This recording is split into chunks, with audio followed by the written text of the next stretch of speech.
There's a moment, quiet, almost invisible, when you try to rise from the armchair and feel the body hesitate, not in pain necessarily, not in weakness you can name, just a kind of slowness, as if something deep inside you has lost its spring.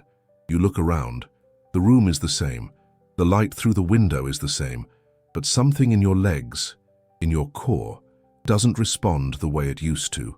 And maybe, for a second, you wonder if this is how it begins. The slipping. The soft fading of strength. Dr. Shigeki Hinohara, a Japanese physician who lived past 100 and treated patients well into his late 90s, once said that the aging body is like a bridge, not one abandoned, but one that has stood through decades of storms and sun, footsteps and weight. With time, it's not the outer structure that falters first, but the central beams, the hidden supports. And when those beams weaken, the whole structure sways, quietly, gradually. For us, those beams are the muscles we often forget about, the thighs, the hips, the deep core that holds us upright without asking for credit. They are the ones that help us rise from a chair, balance on uneven ground, carry a bag of oranges, or simply walk across a room without fear. After 60, those muscles begin to shrink faster than most people realize. Not just the big showy muscles of youth, but the quiet ones, the stabilizers, the ones that whisper their importance only when they're gone. And what's more, we often lose balance and stability before we lose strength. It doesn't come with a warning. One day you trip slightly over the edge of a rug. Another day you find yourself gripping the railing just to feel secure. It's easy to think this is just aging, inevitable, irreversible, but it's not the full truth. Dan Buettner, the researcher behind the blue zones, those rare corners of the world where people live well into their 90s and 100s, noticed something profound. The longest living elders weren't necessarily athletic. They didn't lift weights or do complex routines.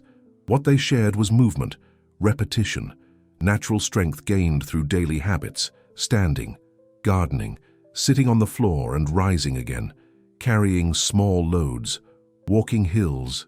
In Sardinia, in Okinawa, in Nicoya, their muscles stayed alive because their lives kept calling those muscles to serve, gently and often.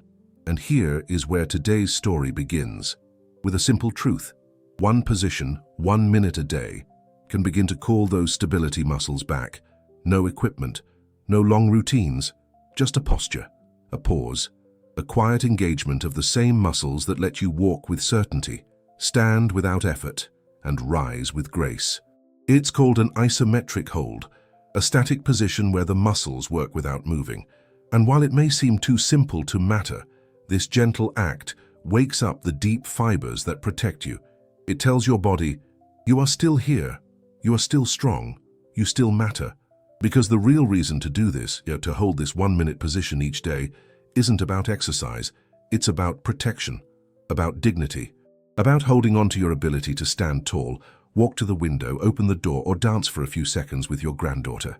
It's about staying steady when the world tilts. It's about keeping the right to move. If your body feels slower these days, if your balance has become uncertain, if you've been wondering whether it's too late to begin, then this video is for you. Not to promise miracles, not to pretend it's easy, but to remind you that sometimes a minute is enough. A minute done daily with care and presence can shape the days ahead. So we'll begin, one step at a time, one hold, one breath, one small act that tells your body, we're still in this, together. There's a quiet decision many older adults make, often without even realizing it. After a fall, after an ache that lingers, or simply after noticing that everyday movements are no longer effortless, they begin to avoid exertion. No more lifting heavy groceries, no more bending too far, no more kneeling in the garden. It comes from caution, from wisdom even, a natural instinct to protect what's fragile. But slowly, that careful avoidance turns into something else, disuse, and the muscles that once offered strength begin to fade, not dramatically but steadily, like a well-loved path slowly overtaken by grass. This is especially true with the deeper stabilizing muscles, the ones that don't create dramatic movements, but quietly hold us in balance, align our spine, and protect our joints. After 60, these are often the first to weaken. They don't shout, they don't cramp, they just stop responding as quickly. The legs feel less springy, the lower back tenses more easily, You begin to use your arms to push up from a chair instead of your thighs, not out of choice, but because your legs have started giving less.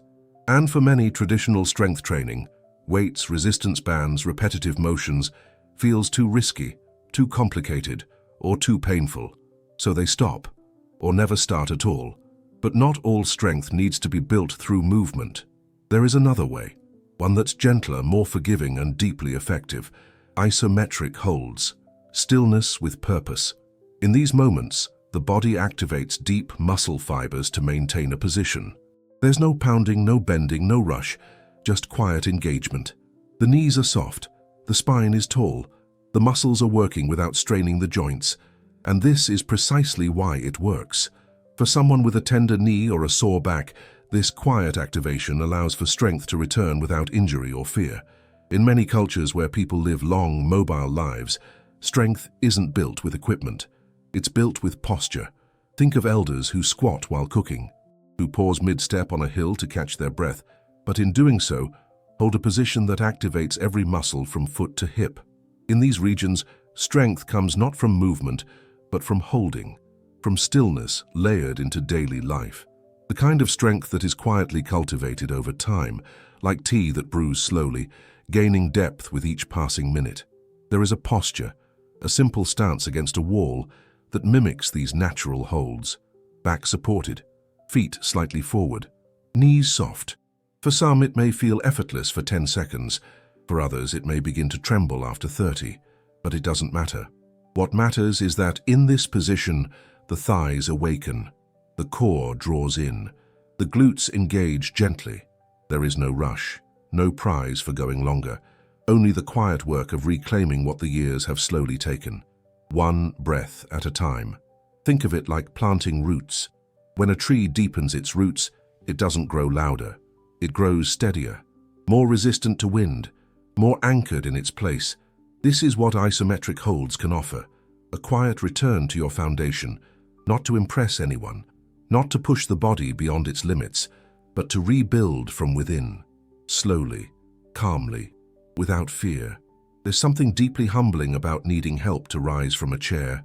That subtle pause, hand searching for a surface to push from, body leaning forward more than it used to, is often the first quiet signal, not of weakness, but of change.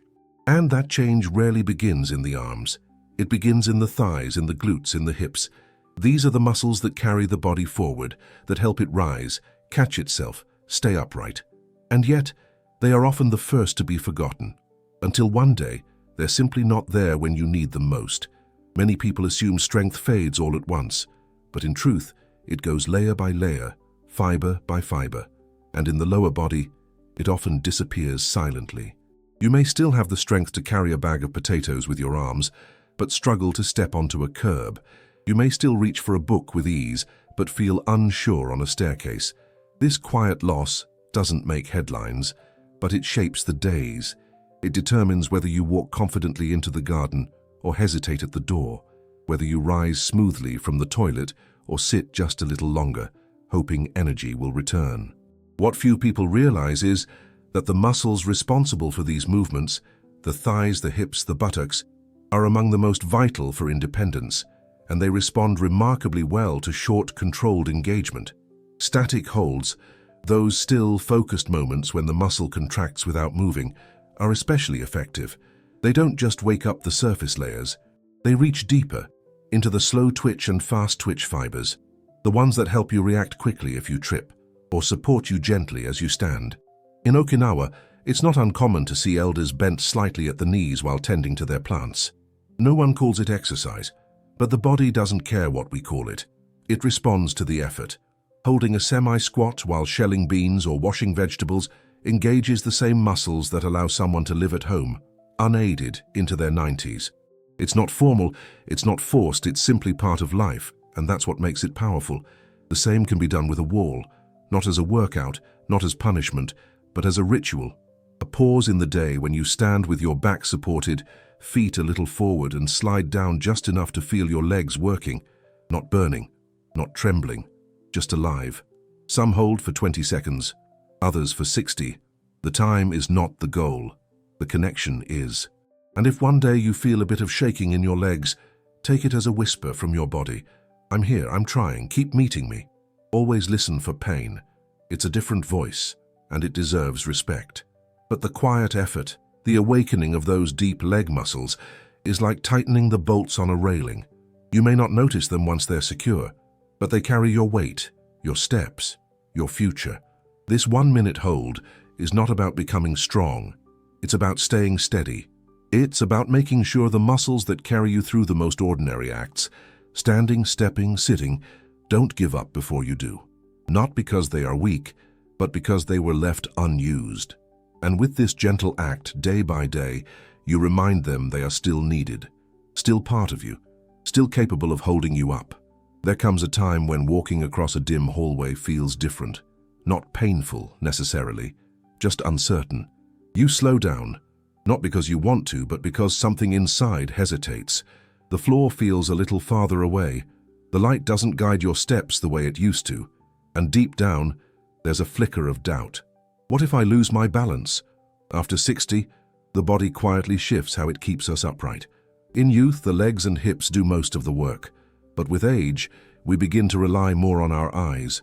We scan the floor, judge the distance, make sure the path is clear. But sight can't replace the grounded sensation of firm feet and steady hips.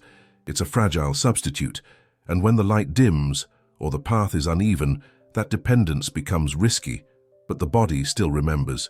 Inside the feet, ankles, hips, and spine are sensors, tiny nerve endings that once gave real-time updates to the brain. Where the foot was, whether the ground was firm, whether the next step was safe. This inner guidance system, called proprioception, doesn't vanish with age. It simply falls asleep, not permanently, just from disuse. And this is where the stillness of a 1-minute hold becomes more than a muscle exercise.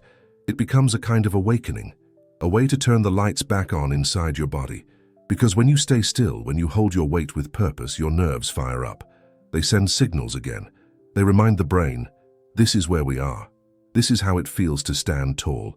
This is how it feels to be balanced. In Sardinia, you can see this in the way elders walk hills. They pause, not out of exhaustion, but out of instinct. That pause, with weight shifted and legs quietly holding the body in place, becomes a natural isometric hold. It's not a performance. It's not a routine. It's simply a way of being, anchored in the body even as time moves forward. These brief moments, repeated over time, begin to restore something that often feels lost: confidence. Not the loud kind, the quiet kind. The kind that lets you step outside alone, that lets you bend to pick something up without fear, that lets you walk without always scanning the floor ahead. Because when the body feels stable, the mind rests. There is a ritual that some find helpful. Before opening the door to the world each morning, before the chores and calls and noise of the day, they pause.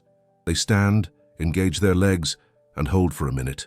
Not to train, not to prove, just to listen, to remind the body where it is, and to carry that steadiness into everything that follows. Balance is not just physical, it is emotional, it is spiritual. It is the sense that you can trust your body again, that you can stand your ground, even when the world around you wobbles. This 1-minute position is not a miracle, but it is a message from your feet to your spine, from your breath to your brain. You are still connected, you are still whole. The compass is still working. It just needed a little time to find its way again. There's a quiet hesitation that lives inside many people as they grow older. Not about effort, but about the unknown. A fear that one wrong move could lead to pain, that a stretch too deep, a bend too far, a small effort at the wrong time could bring days of discomfort. And so even the desire to strengthen the body becomes tangled with doubt. The will is there. The wisdom is there. But the fear of causing harm becomes heavier than the hope of making progress. This is why so many people past 60, even those who once moved with confidence, slowly step back from physical activity. They aren't lazy. They aren't giving up. They're being cautious. And in that caution, they often end up doing nothing at all, not because they want to, but because most routines feel too complex, too aggressive, too far from where they are now. But what if the path didn't begin with a plan or a schedule? What if it began with a single minute? No equipment, no strain, no instructions to memorize. That's what makes the idea of an isometric hold so different. You're not following a program. You're simply engaging with your body in stillness. There are no steps to master, no movements to repeat. Just presence, a quiet meeting between your breath and your strength. And perhaps most importantly, this stillness fits into life as it already is. In aging communities, many people have shared that these small, grounded holds are the first habit they've been able to keep. Not because they're easier, but because they feel safer, less intrusive, more personal. A minute against the wall becomes a kind of pause. A kitchen counter becomes an anchor. A moment near a chair becomes a ritual. There's no need to prepare or change clothes. You just begin and then return to your day. Some choose to make it a pattern. A morning minute against the wall to wake the body. An afternoon pause while the kettle boils, just resting the hands on a counter and engaging the thighs. A short hold before bed, maybe beside a chair, to remind the muscles they're still needed. These aren't workouts. They're conversations, brief and respectful. And somehow, over time, they begin to build something lasting. It's like adding pennies to a jar, each one small, almost unnoticeable on its own. But over weeks, months, seasons, the weight of those pennies becomes real, something you can feel, something you can stand on. And that's what happens with these 1-minute holds. The body doesn't transform in a flash, but it begins to remember, it begins to trust. And that trust leads to more than strength. It leads to courage. The truth is, aging doesn't take your strength all at once.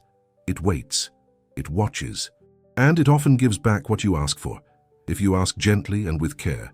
1 minute collected day by day can become the difference between needing help and standing on your own, between moving with fear and moving with grace. Not because you forced the body, but because you listened to it. And in that listening you found a rhythm again. Dr. Shigeaki Hinohara once said that health is not built through intensity, but through consistency.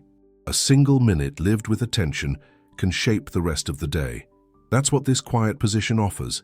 Not just strength in the legs and hips, but a return of trust in your own body. Dr. Andrew Weil reminds us that gentle, steady effort calms the nervous system and reduces the inflammation that silently steals vitality over time. This simple habit, a daily hold, becomes more than exercise. It becomes reassurance, the ability to stand up without fear, to walk without hesitation. Not because everything has changed, but because something inside you has awakened.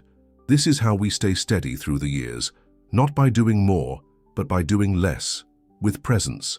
And if you've found a small habit that keeps you strong, in body or spirit, share it. Your experience might quietly lift someone else.